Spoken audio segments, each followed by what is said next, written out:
Baik, bismillahirrahmanirrahim. Assalamualaikum warahmatullahi wabarakatuh. Kita lanjutkan perkuliahan kita.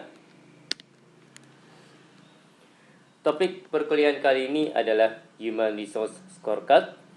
Saya mengambil materi ini dari internet dengan sumbernya adalah sebagai berikut. Oke, kelahiran konsep scorecard. Ya, jadi di slide ini Mas dan Mbak bisa melihat di tengah ada visi dan strategi. Kemudian yang di atas ini finansial. Pertanyaan yang terkait adalah untuk secara finansial bagaimana seharusnya perusahaan tampak di depan pemegang saham. Kemudian di sebelah kanan ini adalah proses bisnis internal dengan pertanyaan yang terkait adalah untuk memuaskan pemodal dan pelanggan, proses bisnis apa yang harus perusahaan unggulkan? Oke, saya ulangi. Untuk memuaskan pemodal dan pelanggan, proses bisnis apa yang harus di perusahaan unggulkan? Kemudian yang bawah ini adalah pembelajaran dan pertumbuhan. Ya, pertanyaan yang terkait adalah untuk mencapai visi perusahaan, bagaimana perusahaan menjamin kemampuan untuk berubah dan membuat perbaikan? Dan yang sebelah kiri ini adalah pelanggan. Pertanyaan terkait adalah untuk mencapai visi perusahaan, bagaimana seharusnya perusahaan tampak di depan pelanggan?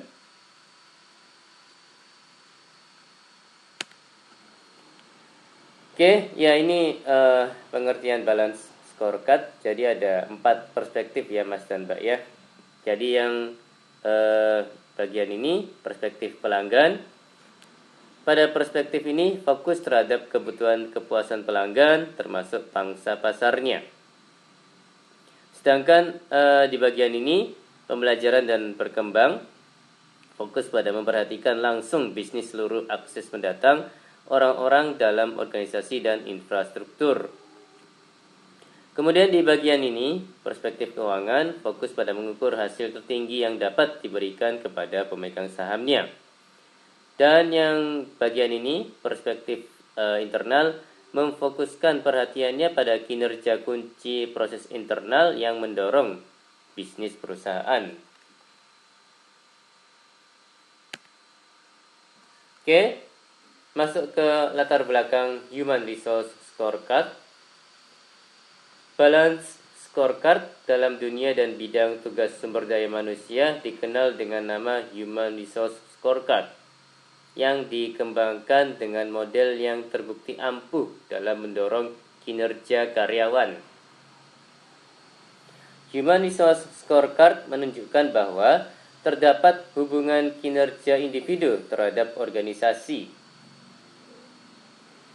Human Resource Scorecard mengukur efektivitas dan efisiensi fungsi sumber daya manusia dalam mengarahkan perilaku karyawan untuk mencapai tujuan strategis perusahaan sehingga dapat membantu menunjukkan bagaimana sumber daya manusia memberikan kontribusi dalam kesuksesan keuangan dan strategi perusahaan.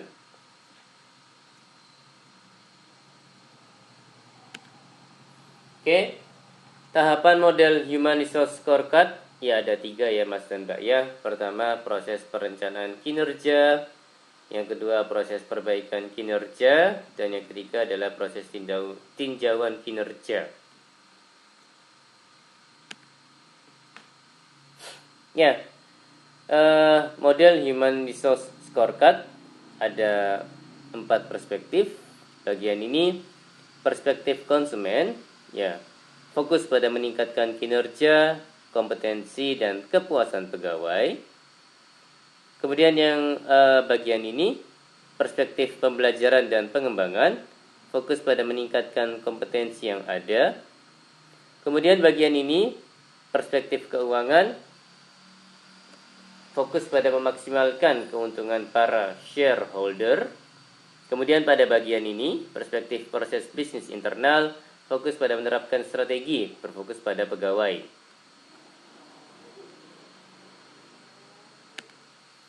Oke, Masuk ke pembahasan terkait fungsi dan tujuan Human Resource Scorecard. Jadi ada beberapa poin ya Mas dan Mbak ya. Yang pertama, mengukur efektivitas dan efisiensi fungsi sumber daya manusia. Kemudian memberikan pemahaman dan keahlian untuk menjadi mitra strategis organisasi. Kemudian ada membekali penyusunan lead indicators dan lag indicators di bidang SDM dan melakukan pengukuran.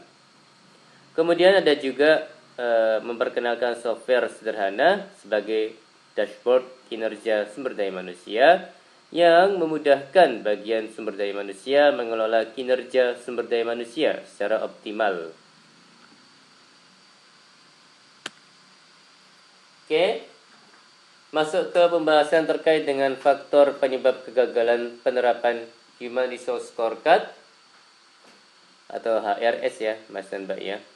Pandangan bahwa HRS merupakan suatu pendekatan yang berdiri sendiri yang berbeda dengan pendekatan lain.